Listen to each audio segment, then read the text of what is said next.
माझं नाव श्रद्धा संतोष सुतार. मी सिंहगड कॉलेज ऑफ इंजिनिअरिंगमधून बी पास आउट झालेले आहे. मी लास्ट सेमिस्टरमध्ये MCAT सोल्युशन्समध्ये ट्रेनिंगसाठी जॉईन केलं होतं, कटिया V5 ह्या कोर्ससाठी.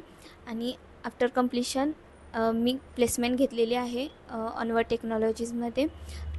ह्या ट्रेनिंग सेंटरने मला खूप सपोर्ट दिला. खूप छान ट्रेनिंग मिळतं इथे आणि मी माझ्या फ्रेंड्सना रिकमेंड पण करेल, माझ्या ज्युनियर्सना ऑल्सो. इथली टीचिंग सिस्टीम खूप छान आहे आणि इथं खूप छान सपोर्टसुद्धा दिला जातो. प्लेसमेंटसाठी खूप छान हे लोक सपोर्ट करतात आणि इथल्या सगळ्या मुलांची प्लेसमेंट झालेली आहे. ऑलमोस्ट 100% प्लेसमेंट दिली जाते इथे. सो मी रेकमेंड करू इच्छिते की MCAT सोल्युशन जॉईन करा फॉर युअर ट्रेनिंग अँड प्लेसमेंटसाठी. Thank you so much.